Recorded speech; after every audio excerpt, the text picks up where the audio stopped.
You've heard the rule your whole life. As you age, cut your stocks and add bonds. Get more conservative every single year. It feels obviously right you have less time to recover, so play it safer.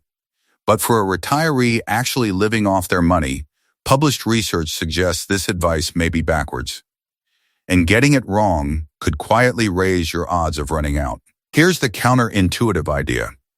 Your ideal lifetime stock allocation may not be a downward slope at all.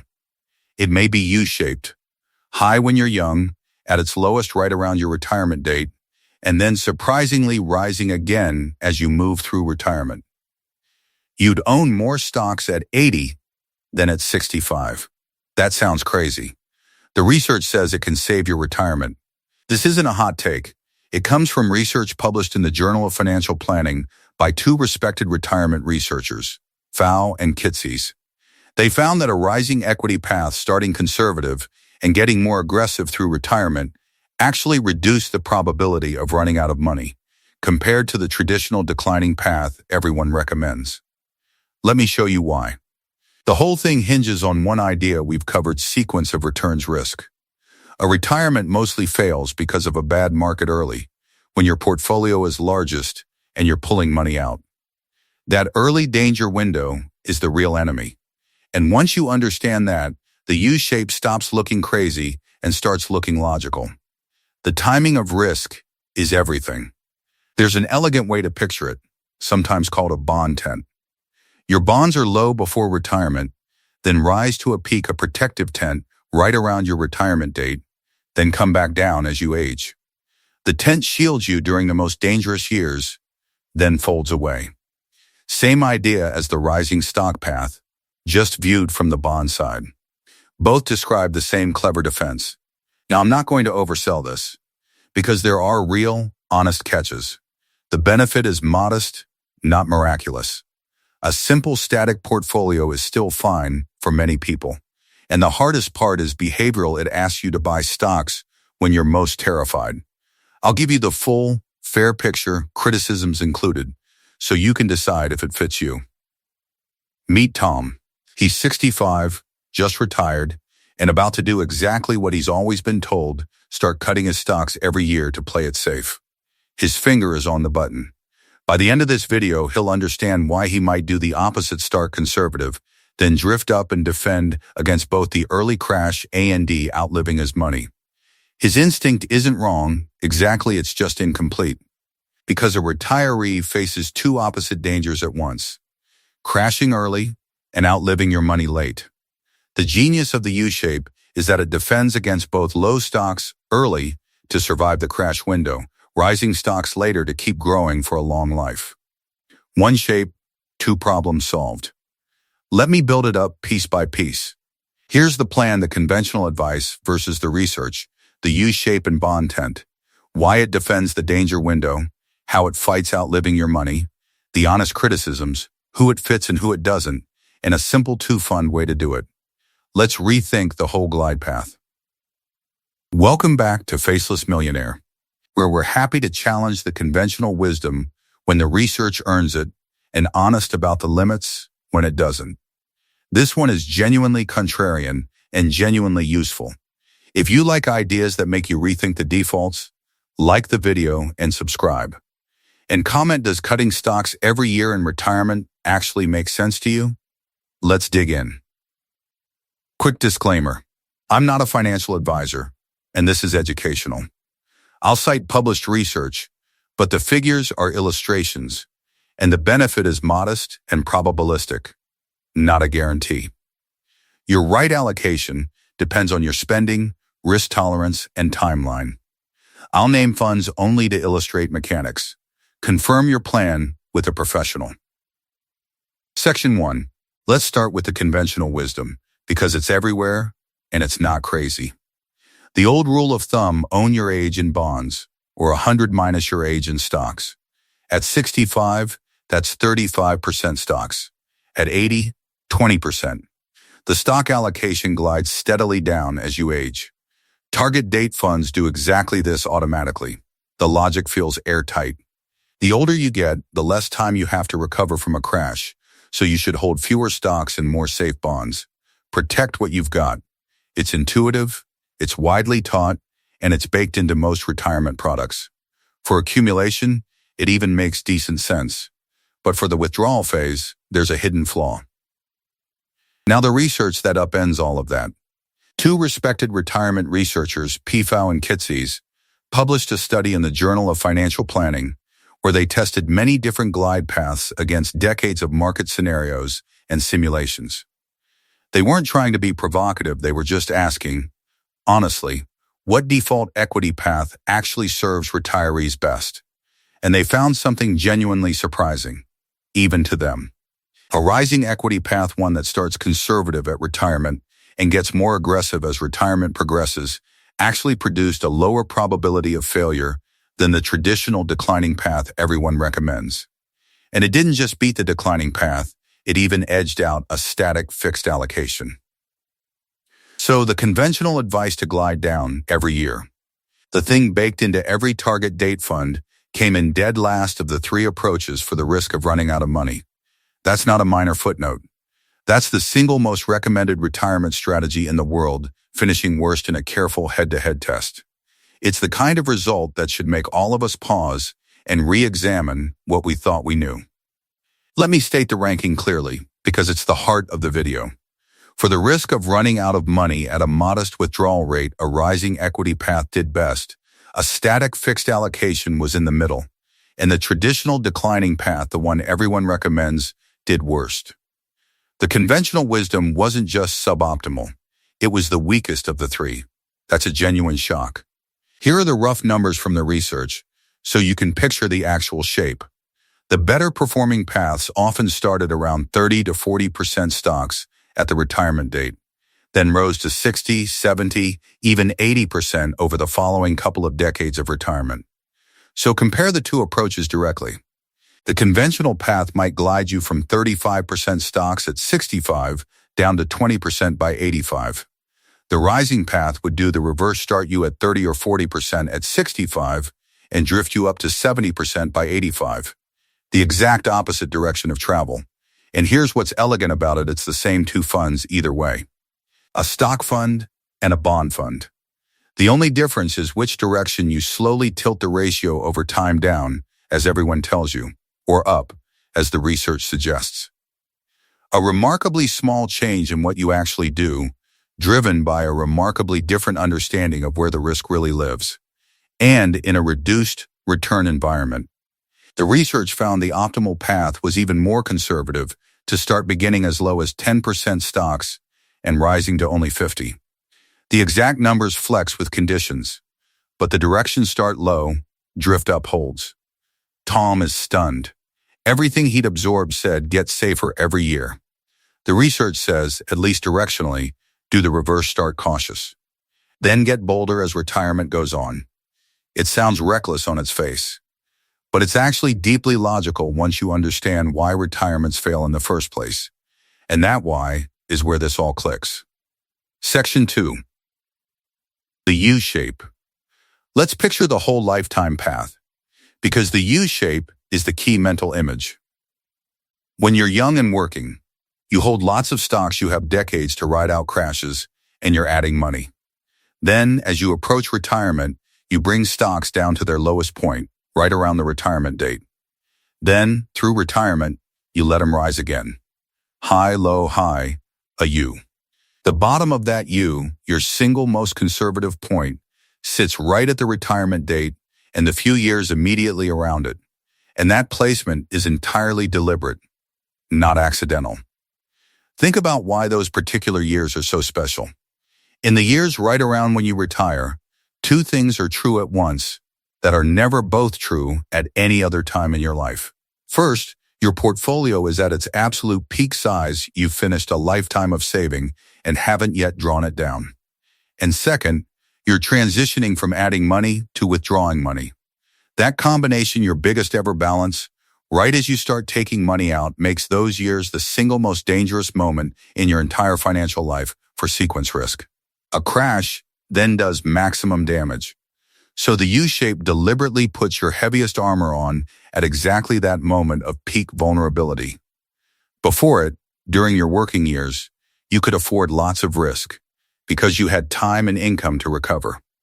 After you've survived it, a decade or so into retirement, you can afford risk again because the danger window has passed. But right there at the pivot point, at the very bottom of the U, you play your most careful defense.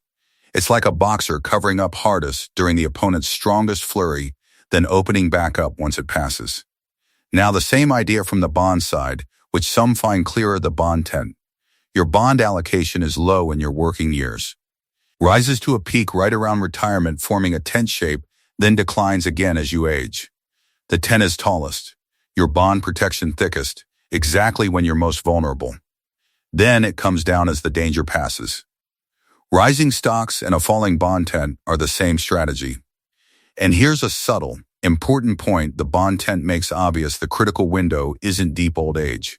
It's the years immediately around your retirement date, roughly the 5 years before, and the 10 or so after. That's when a crash does the most damage.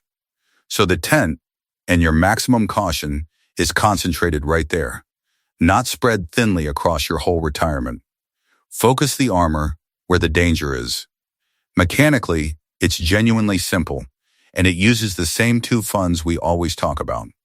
At retirement, you start bond heavy, maybe 40% stocks and 60% bonds, or even 30-70 if you want maximum early protection. This is your most defensive point, the bottom of the U and the peak of the bond tent.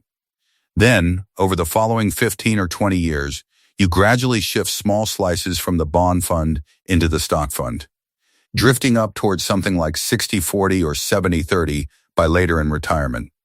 You're slowly folding the protective tent down and letting your stock exposure grow back. There's nothing exotic here: no annuities, no complex products, no options, no market timing. It's literally two index funds with a ratio that walks in one direction over many years. The whole sophisticated sounding rising glide path strategy reduces to owning a stock fund and a bond fund and slowly changing the mix. We'll walk through the exact practical steps at the end of the video, including an even simpler version where you barely have to do anything at all.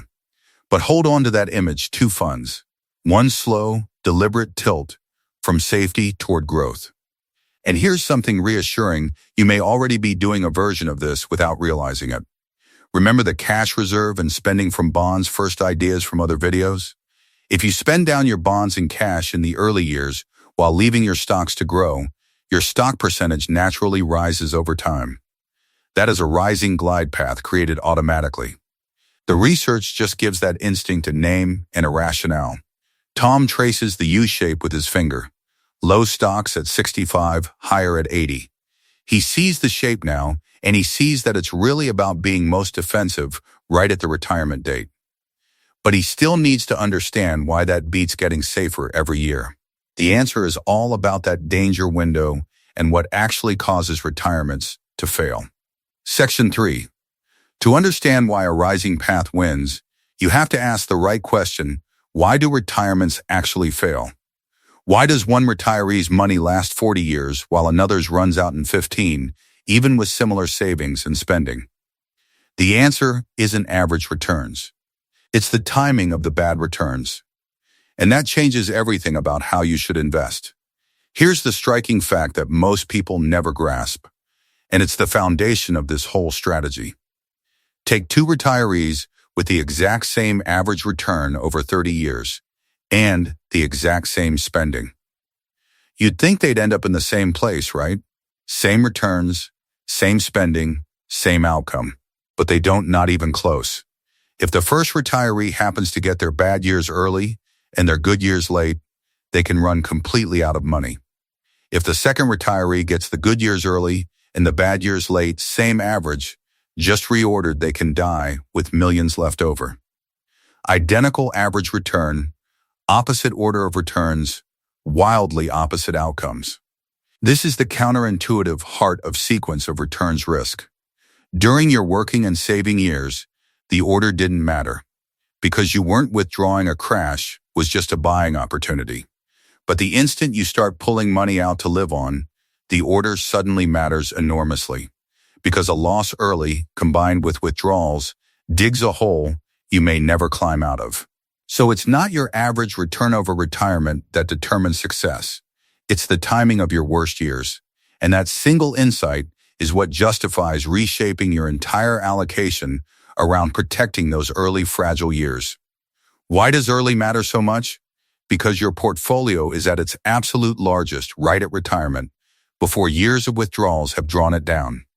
So a big crash early hits the biggest possible balance, and you're simultaneously selling shares to live on, locking in those losses permanently. A 40% crash on your biggest balance while withdrawing is the nightmare scenario. That's what fails a retirement. Now watch what the rising path does about it.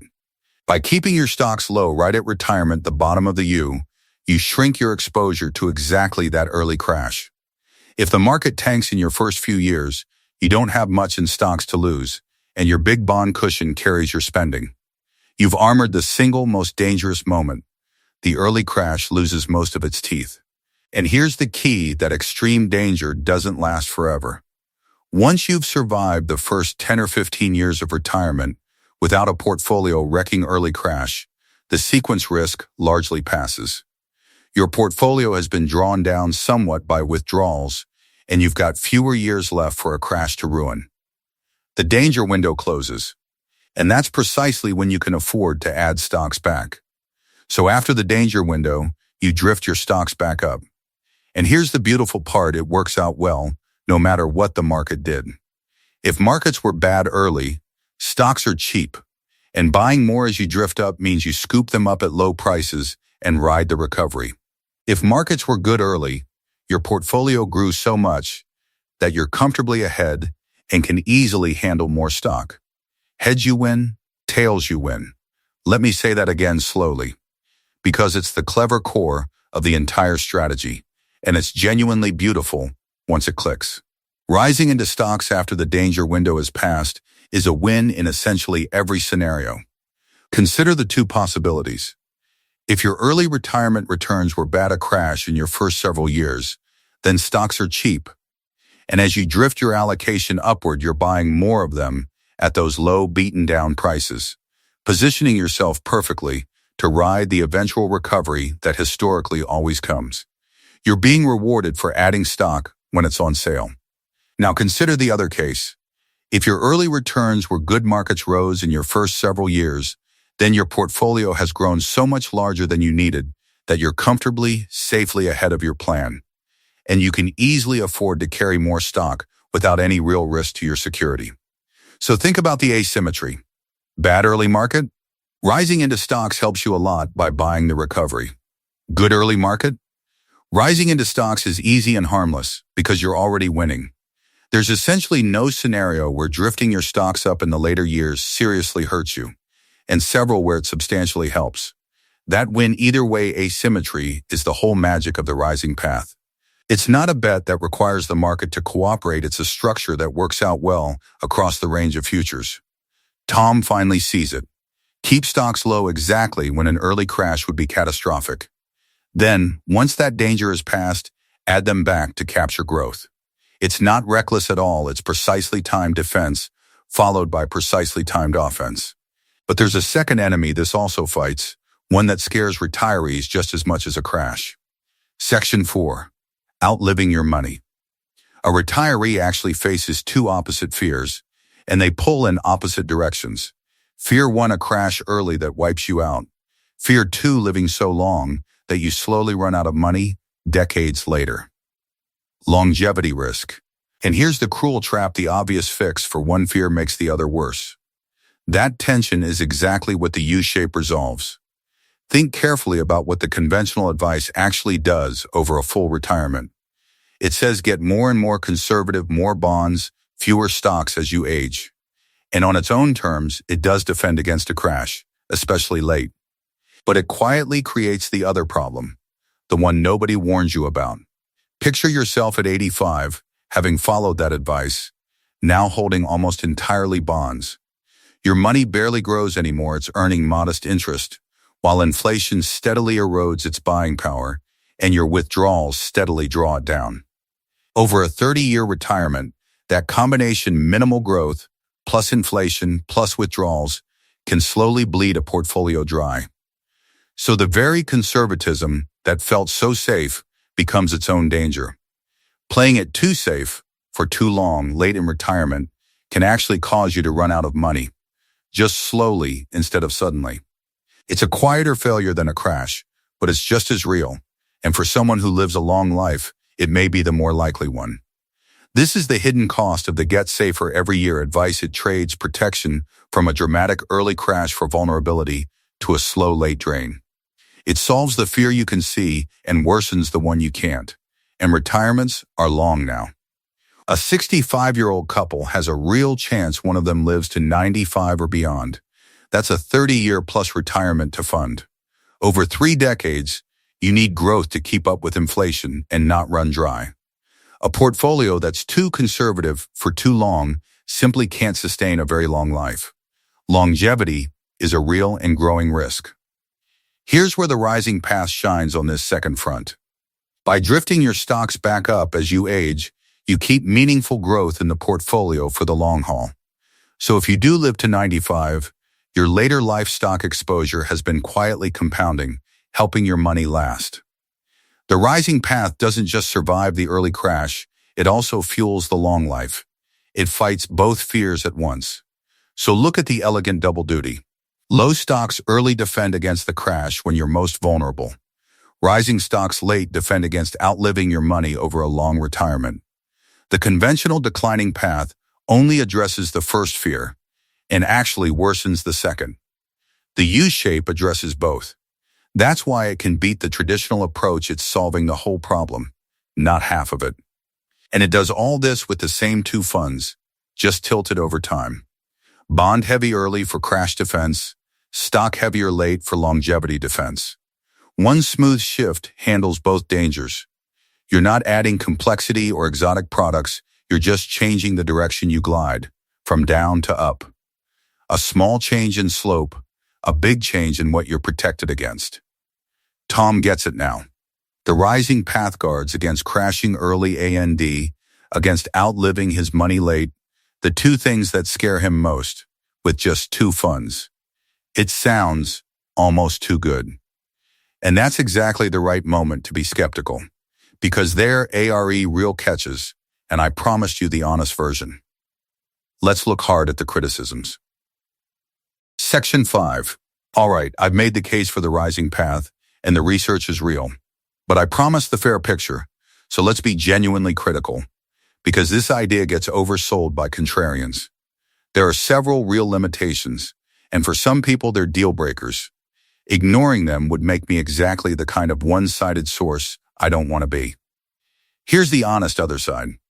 Criticism 1, and it's the big one. The benefit is modest. The researchers themselves described it as modestly reducing the probability and magnitude of failure, not dramatically. This isn't a magic trick that turns a failing plan into a sure thing. It's a marginal improvement at the edges. So don't expect miracles. A sensible plan is still a sensible plan whether or not you add the rising tilt.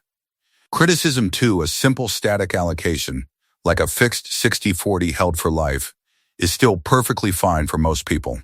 The rising path edged it out in the research, but not by a huge margin. If you value simplicity and don't want to manage a shifting glide path, holding a steady 60-40 and rebalancing is a completely reasonable, durable choice. Don't let the perfect be the enemy of the good and simple. Criticism 3, and this one is genuinely the real killer, the one that sinks the strategy for most people. It's behaviorally brutal. Stop and really think about what the rising path asks of you in practice. When the market crashes early in your retirement, your glide path rule tells you to buy more stocks to shift money from your safe bonds into the very stocks that are plummeting, while your portfolio is down 20, 30, 40%, and while headlines scream that it's the end of the world, and while every fiber of your being is begging you to sell everything and hide in cash. That is one of the hardest things any investor can be asked to do. Buying into a crash goes against millions of years of loss aversion instinct. And the honest truth is that most people simply cannot do it. When the moment actually comes, they freeze. Or worse, they panic sell at the bottom, doing the exact opposite of the plan. And here's the crucial point: a rising glide path that you abandon in a panic at the worst possible moment is far worse than a simple static plan that you calmly stick to through thick and thin. The best strategy on paper is worthless if you can't execute it under fire. So this behavioral hurdle isn't a minor caveat for many honest, self-aware people. It's the whole ballgame. And the reason they should either automate it completely or skip it entirely. Criticism: 4 critics point out that the exact glide path numbers are over-precise. In the real world, nobody should rigidly follow a formula that says be exactly 32.4% stocks this year. Markets, your health, and your spending all change. So treat the rising path as a rough direction. Start conservative, drift up, not a rigid prescription. The precise figures are research illustrations, not commandments. Criticism 5: the advantage assumes a modest withdrawal rate. If you're spending aggressively from your portfolio, the math shifts, and the rising path's edge shrinks or changes. So this is really a tool for the disciplined, modest spender, not a rescue for someone withdrawing too much. It can't fix an unsustainable spending rate.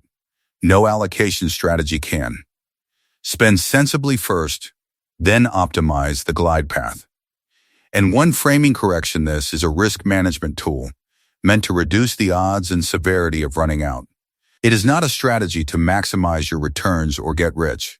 In many individual scenarios, a plain aggressive portfolio would leave you with more money. The rising path is about protecting the downside, failing less often and less badly, not winning bigger. Know which problem you're solving. Tom weighs the criticisms honestly. The benefit is modest, a static portfolio is fine, and the hardest part is not panicking and actually buying into a crash. But the underlying logic: defend the danger window, then grow for longevity, is genuinely sound. So the real question becomes, does this fit him specifically? That's the right question, and it has a clear answer. Section 6. So let's be practical about who this actually suits, because it's genuinely great for some retirees and genuinely wrong for others. This isn't universal advice. It's a tool that fits a specific profile. Let me give you both columns clearly so you can honestly place yourself. Be honest about which side you're on. It matters more than the theory. Good fit. Reason 1: you're worried about both dangers at once. You want protection from an early crash, but you're also planning for a long retirement and fear outliving your money. If both fears are real for you, the U-shaped double defense is tailor-made. It's the retiree who wants safety now and growth for the decades ahead. Good fit. Reason 2: you're retiring into an expensive, richly valued market, which is a very real concern for anyone retiring when stocks have already had a long, strong run. Pfau and Kitces did a follow-up study that added valuation sensitivity to the analysis, and they found that the rising path is especially powerful precisely when you retire into a pricey, overvalued market. The logic is intuitive once you see it. If stocks are expensive at your retirement date, there's a higher chance of a nasty correction in your early, most vulnerable years. Starting conservative with low stock exposure limits your damage if that correction hits. And then, as those elevated valuations normalize, often by falling, your rising glide path has you buying back in at more reasonable prices, capturing the recovery. So the strategy is almost tailor-made for the retiree who looks at a frothy, expensive market on their retirement day and feels nervous about it. It lets you retire into that market defensively, and then opportunistically increase your exposure as the risk drains out of valuations. For that specific and common situation, the rising path offers a genuinely elegant answer that the static and declining approaches don't. Good fit. Reason 3. The crucial one: you can behaviorally handle it. Either you're the rare, disciplined investor who can calmly buy stocks during a crash, or you'll automate the shifts with rules or a schedule so your emotions never get a vote. If you can execute the buying into fear part, mechanically or temperamentally, this works. Automation is how most people should do it. Now the poor fit column. Reason 1. And it's disqualifying if you know you'd panic sell in a crash rather than calmly buy. This is not for you. A rising path abandoned mid-crash is a disaster. Be brutally honest about your own temperament. If watching your stocks fall makes you want to sell everything, a simple static or even conservative fixed allocation you'll actually hold is far better for you. Poor fit. Reasons 2 and 3. If you spend aggressively from your portfolio, the edge largely disappears, so fix the spending first. And if you simply want maximum simplicity and peace of mind, a static 60-40 that you rebalance once a year is a perfectly excellent choice, and you should feel zero guilt skipping the glide path entirely. Simplicity you'll stick with beats cleverness you won't. Tom decides. He's genuinely worried about both an early crash and a long life, and crucially, he'll automate the shifts on a schedule so his emotions never sabotage the plan. That makes him a good fit.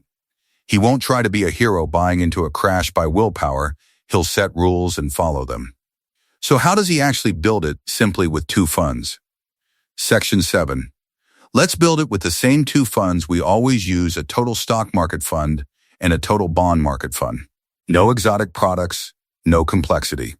The rising glide path is just these 2 funds, with the ratio slowly tilting from bond-heavy towards stock-heavier over time. Here's the simple way to run it in practice, step by step.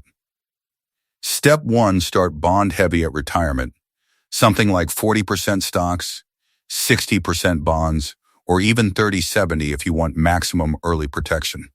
This is your bottom of the U, your bond tent at its peak.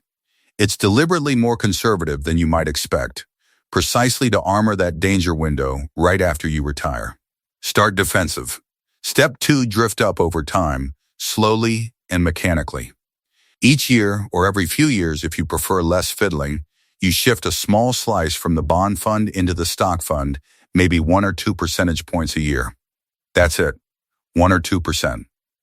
Over the course of 15 or 20 years, those tiny annual nudges gradually walk you from 40% stocks up towards 60 or even 70%. It's slow, it's steady, and it's completely mechanical. You decide the schedule once, in advance, and then you just follow it, ideally folding it right into the same once-a-year rebalancing session you're already doing. You're gradually folding the protective bond tent down and letting your stock exposure grow back as the danger window recedes behind you. Because the adjustments are so small and so gradual, you're never making a big, scary, all-at-once move. You're not trying to time anything or guess anything. You're just executing a pre-planned, tiny annual tilt. And that gradualness is part of what makes it psychologically manageable. Nudging your allocation up by 1% feels like nothing, even though compounded over 2 decades. It completely reshapes your portfolio from defensive to growth-oriented, exactly on the schedule that the research suggests best protects you. Step 3. The even simpler version you may not need to actively shift at all. If you just spend from your bonds and cash reserve first in the early years and leave your stocks alone to grow, your stock percentage rises automatically over time. That's a rising glide path created for free, as a natural side effect of a sensible withdrawal order. For many people, that's the easiest way to get the effect. And notice how this ties everything together. Your cash reserve from the last video, plus a bond-heavy start, together form the protective bond tent over your danger window. You spend from cash and bonds early, sparing your stocks and letting them grow. It's all one coherent system: the reserve, the bond tent, the rising path, and your yearly rebalancing, working together. Nothing here is separate or exotic. The most important implementation tip: automate it. Set a rule this percentage shift each year, or spend bonds first and follow it mechanically, so your emotions never get a vote during a scary market. The whole strategy lives or dies on whether you can add stocks when you're frightened, and the only reliable way to do that is with a preset rule you don't renegotiate mid-crash.